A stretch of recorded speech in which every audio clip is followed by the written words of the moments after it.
Olá, pessoal! Hoje vamos aprender sobre os tipos de estruturas de dados que existem numa análise de regressão.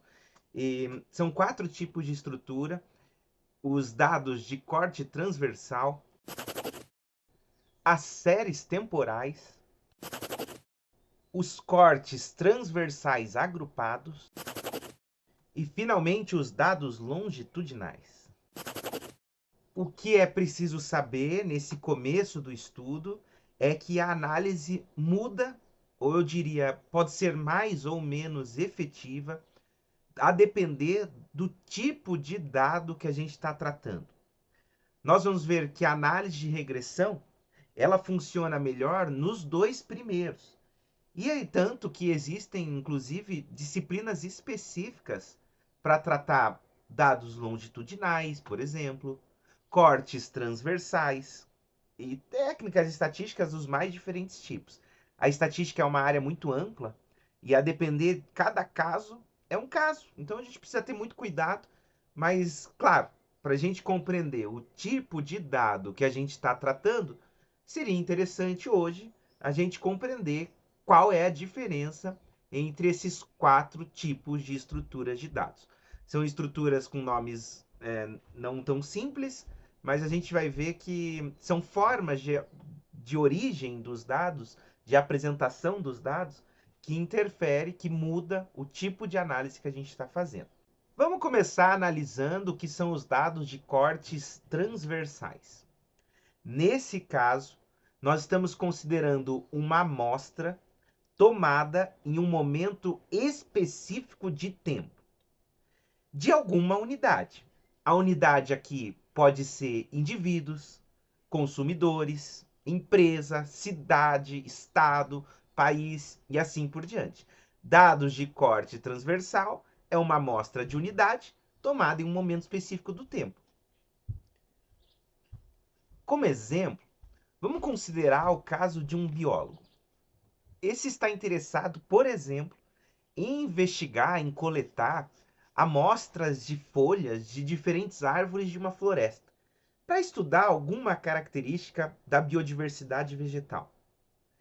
Todas essas amostras são coletadas em um dia específico, porque ele gostaria de entender a variedade de espécies, quantas árvores diferentes tem, quantas de cada unidade, enfim, em um ponto no tempo. Aqui você sempre precisa levantar uma problemática. Afinal, poderíamos pensar: mas será que todas as árvores, todas as amostras foram coletadas no mesmo momento? Afinal, o biólogo, sendo um só, amostra cada uma delas em diferentes momentos ao longo do dia. Começa o trabalho de manhã, termina no fim da noite, enfim. Só que quando estamos considerando um propósito desse tipo de pesquisa, uma análise de corte transversal, essas diferenças temporais pequenas, menores, geralmente são desconsideradas e aí tratamos todos os dados como se fossem coletados simultaneamente. A gente precisa se perguntar também se há algum tipo de viés que precisa ser considerado ao coletar dados de corte transversal. Uma das principais é que, eventualmente, pode acontecer que eles não representam uma amostra aleatória da população total. Então, precisamos de alguns cuidados ao generalizar os resultados de uma amostra desse tipo para toda a população. Pensa comigo. Imagine que um determinado estudo decida coletar dados sobre as condições de saúde dos pacientes que estão visitando um hospital urbano num dia específico. Então, é um hospital que está dentro de uma grande cidade ou de uma cidade em um dia específico. São dados de cortes transversais. Nós podemos tirar conclusões a partir desses dados sobre o que acontece com a população analisada. Pessoas que moram nos centros urbanos ou que são atendidas em hospitais de centros urbanos, mas cuidado, porque essa amostra provavelmente não reflete todas as variações encontradas em todas as regiões possíveis. Um caso é é, por exemplo, os hospitais rurais, que talvez tenham características dos pacientes diferentes, cuja amostra que você coletou em hospitais urbanos não reflete a realidade. Então, muito cuidado aqui. Dados de cortes transversais são utilizados para fazer regressões para a população analisada. Não pode ser generalizada de uma forma mais ampla para outra população que não aquela que foi analisada. Vejamos um primeiro exemplo quando estamos falando dessa biodiversidade de uma floresta, como que ficam os dados de cortes transversais. Aqui eu vou imaginar essa pesquisa em que um biólogo analisou a quantidade de folhas coletadas folhas, né, coletadas nessa pesquisa. Enfim, esses dados então foram coletados numa tabela. Quem não percebe a sutileza que há na forma de geração dos dados, vai achar que os 4 estruturas de dados são a mesma coisa, porque todos são tabelas. Muito cuidado com isso. Perceba que eu coloco um número de identificação, o ID, para a gente observar que foram coletadas 70 folhas, e dessas folhas nós medimos 4 variáveis. Quais são? O comprimento da folha, que precisa vir, nesse caso, com uma unidade de medida, em centímetro, por exemplo. O número de pontas, dado numa quantidade discreta, 1, 2, 3, 4, 5. Marcamos também se há presença de manchas e se há danos causados por insetos. Já dá para entender o trabalho que o biólogo fez, né? Ele foi lá coletar folhas e mediu, pegou uma régua, mediu, viu a quantidade de pontas, viu se tem mancha ou não, viu se tinha inseto atingindo ou não, enfim, coletou os dados de 70 folhas ao longo dos dias.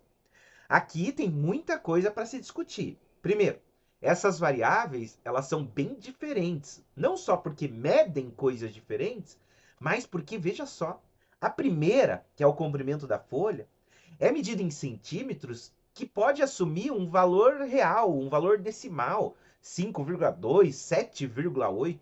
É bem diferente do número de pontas, que só pode assumir valores inteiros, 1, 2, 3, 4, 5, eu diria até naturais, porque não tem como ter número de pontas negativo. Presença de manchas e a existência de danos em inseto são variáveis dummy, ou binárias. Pode assumir valor não, 0 não, ou em 1 sim.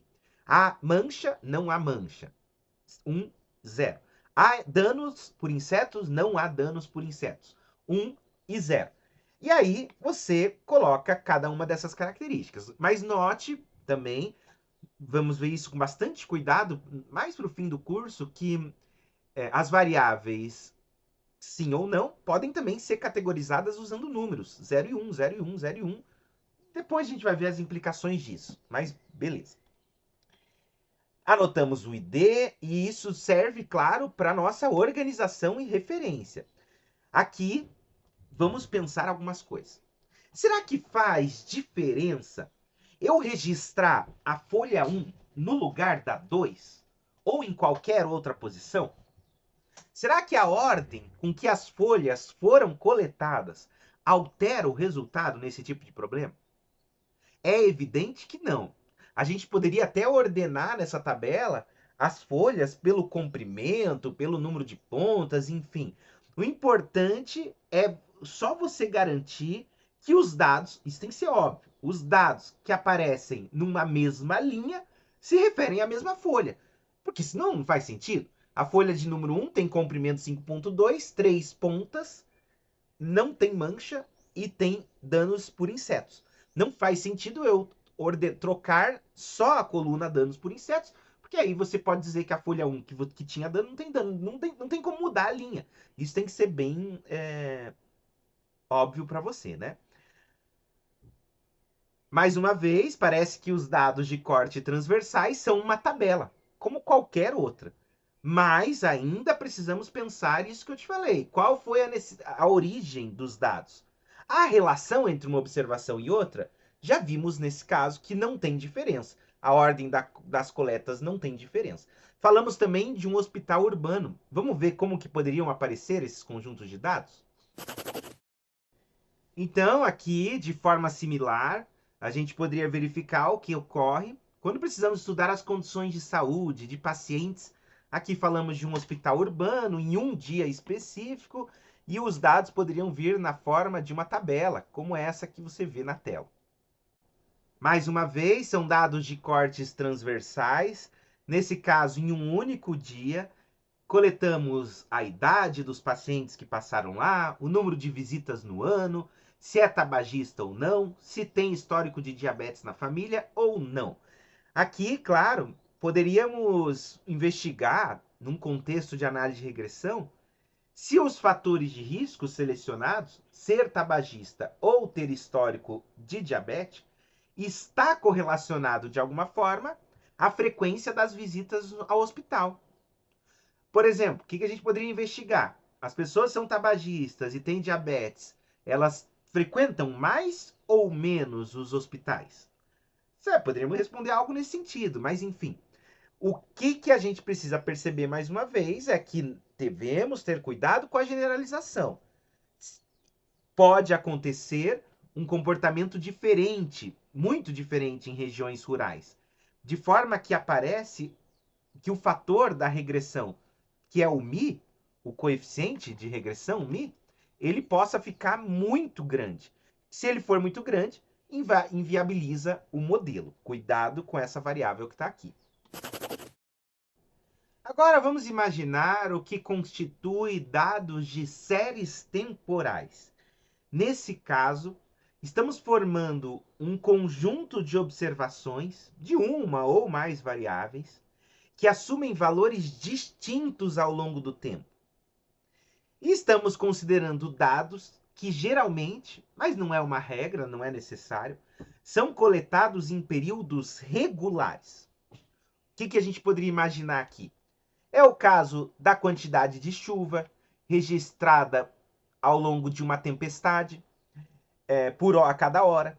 É o caso da qualidade do ar, medida diariamente a cada dia em uma cidade. É o caso da frequência cardíaca, monitorada por minuto, quando você decide fazer um teste de esforço, correr na esteira, igual um camundongo. Enfim, é o caso também do número de visitantes de um site medido a cada semana. Então aqui já é diferente dos dados de corte transversais, porque há uma característica inerente de que os dados coletados de um período para o outro possuem algum grau de dependência. O que significa isso? Significa que as medições em um ponto no tempo muitas vezes são influenciadas pelos seus valores anteriores. Pense na previsão de chuva. Esse é um modelo, inclusive, clássico das séries temporais. A previsão do que vai acontecer amanhã depende muito do que aconteceu hoje. Aqui em Curitiba é um pouco mais difícil de prever, né? Mas dias muito quentes são seguidos de chuva, na maior parte das vezes. Então há uma sequência temporal que precisa ser considerada e que nos ajudaria mais a prever o que vai acontecer quando você quer fazer uma previsão ou algo nesse sentido. O que a gente percebe é que a ordenação dos dados é relevante e que a frequência com que os dados são coletados também. Dias, meses, anos, enfim. Cada caso precisa ser analisado com cautela. Mas vamos ver como ela aparece num estudo de caso? Então, suponha que nós quiséssemos medir a qualidade do ar de um grande centro urbano ou de uma cidade qualquer. Qualidade do ar, IQA, é uma medida de quanto ar é próprio para o consumo, não é exatamente assim que se fala, mas enfim, o quanto que ele é um ar bom para a saúde humana ou ruim. E aí ele é medido num número. Eu não sou químico, mas o importante é você saber que existe uma observação, uma variável de observação, que é a qualidade do ar. E se você decide mapear para uma determinada cidade, o conjunto de dados forma uma série temporal. na tabela aqui, nós observamos os dados coletados em 14 instantes de tempo distintos, em que nós coletamos o índice de qualidade do ar, o IQA, e outras 4 variáveis que acredita-se estar associado a poluição, maior poluição ou menor poluição. É a temperatura média, é o nível de ruído, é a velocidade do vento e a precipitação. A temperatura média medida em graus Celsius, numa cidade equilibrada, né? Não tão quente, não tão frio. O nível de ruído medido em decibéis, indicando se há muito ruído sonoro, se é uma cidade barulhenta ou não, num dia específico. Se faz muito vento ou não. A gente até poderia imaginar que isso está relacionado intuitivamente a índice de qualidade do ar, pensando até na investigação que fizemos nas outras aulas. Afinal, mais vento, será que espalha mais as partículas de poeira ou será que deixa o ar mais adequado? Tem que investigar. Precipitação, que é chuva, medida em milímetros. Em alguns dias, no 1, 2, 3 não choveu, no dia 13, 14 choveu. Não sei se é muito, se é pouco, mas enfim, 5 milímetros e 10 milímetros. E entre o dia 4 e o dia 12 também tem. Eu só marquei 3 pontinhos, porque isso aqui é um exemplo. Vamos focar no que é o importante? O que é importante é, quem olha essa tabela sem se preocupar de onde veio essas informações, acredita que essa tabela e a tabela anterior são equivalentes, porque ambas são tabelas. Só que há uma diferença significativa nessa relação. Veja, o caso da precipitação, no volume de chuvas, então, medido ao longo dessas semanas. Você deve perceber intuitivamente, como eu comecei falando, que se chove num dia, a probabilidade de chover no dia seguinte pode ser maior ou menor. Então, esperamos dias chuvosos se há uma previsão de chuva assim pela frente. E é mais improvável que ocorra uma relação aleatória de chuva. O que eu quero dizer aqui, para a gente concluir, compreender melhor? A ocorrência de precipitação em um determinado dia é dependente da ocorrência de precipitação no dia anterior. Aqui, de forma ilustrativa, é evidente. Os últimos 2 dias de análise são os únicos que aparentam ter chovido. Perceba também que a primeira coluna apresenta a identificação, o ID, e agora sim tem um sentido de ordenamento. A primeira coleta só pode representar o primeiro dia ou a primeira semana. Eu não coloquei aqui o tempo, né? Se ordenássemos essa informação por qualquer outra coluna, por exemplo, o próprio IQA, nós estaríamos perdendo uma fonte de informação correlacional que é essencial. Por isso, quando fazemos análise de dados envolvendo séries temporais, temos modificações na regressão. E aí será outro curso, que quem sabe, se vocês me apoiarem, eu faça no futuro. Mas aqui já entendemos que se você tem dados sequenciais, temporais, que há dependência temporal, você não me venha fazer uma regressão, porque isso vai dar errado. Vamos em frente? Ah, mas claro, quando eu digo não me venha fazer a regressão, tem como. É só as técnicas que eu vou fazer aqui no curso são voltados para os dados de corte transversais. Isso é importante, tá? Mas o mais importante que tudo é que você saia desse curso criando um senso crítico de que ferramenta que você pode usar. Senão você vai usar uma ferramenta errada que te fala uma coisa, mas não está falando o que realmente precisa. É só nesse sentido que eu aponto isso. Vamos em frente agora sim. Cortes transversais agrupados. Então, existem alguns tipos de dados que mesclam características das séries temporais com característica dos dados de corte transversais. Por isso são chamados cortes transversais agrupados. E eles são muito importantes, porque eles nos ajudam, por exemplo, num contexto de econometria, a avaliar o efeito de políticas públicas. A construção desse tipo de estrutura de dados consiste em agrupar, como o nome diz, 2 ou mais coletas de cortes transversais. Vamos fazer um exemplo considerando o desemprego no Brasil. Então vamos considerar aqui um estudo que gostaria de investigar se uma determinada política pública que gostaria de reduzir a taxa de desemprego foi ou não foi eficaz. O que nós poderíamos fazer? Coletar dados acerca da taxa de desemprego e outras informações que você acredita estarem associadas ao desemprego. Quando eu digo você, pode ser você ou a teoria, o especialista que sustenta o que causa o desemprego. Embora existem variáveis que a gente não consegue imaginar que também afetam o desemprego. O que poderiam ser? Número de indústrias, população total, porcentagem da população com ensino superior, enfim, os dados que vocês quiserem. Isso aqui é ilustrativo para você criar o senso crítico. Enfim, os dados coletados foram agrupados numa tabela indicando o desemprego no país.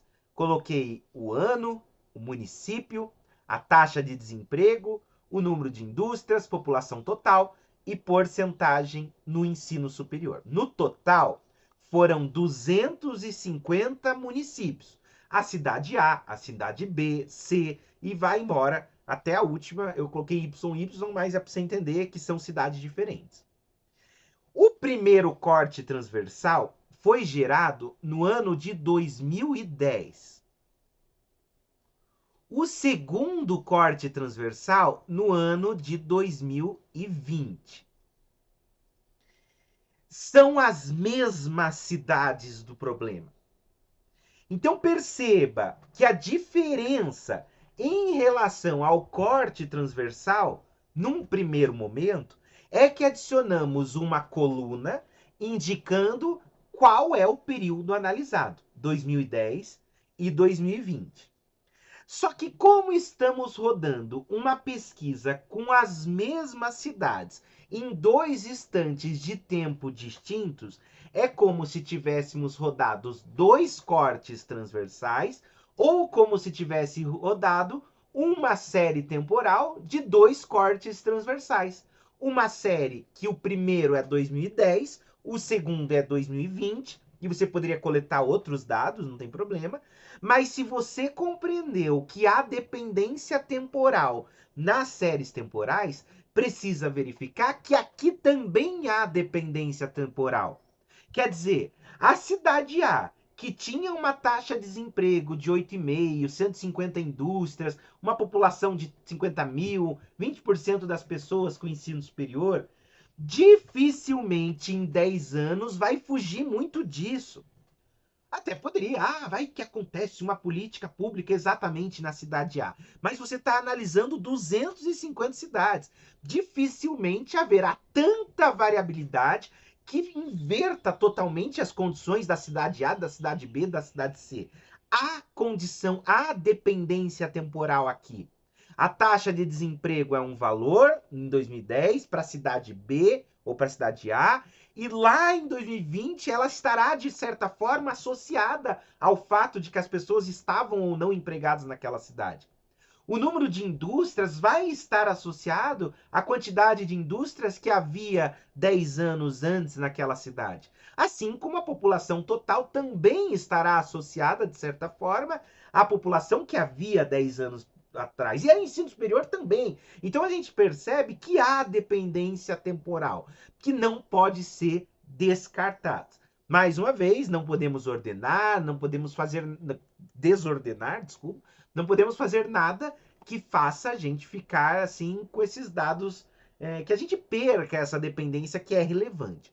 Coloquei aqui uma tabela de cortes transversais agrupados. As ferramentas que aprenderemos nesse curso aqui para cortes transversais, se for agrupado, cagou. Vamos ver o último, que são os dados longitudinais?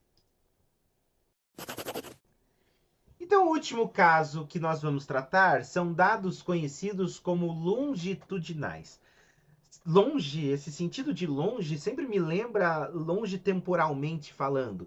Então, são estudos que nós vamos acompanhar as mesmas unidades de observação ao longo do tempo. São dados longitudinais, também chamados de dados em painéis,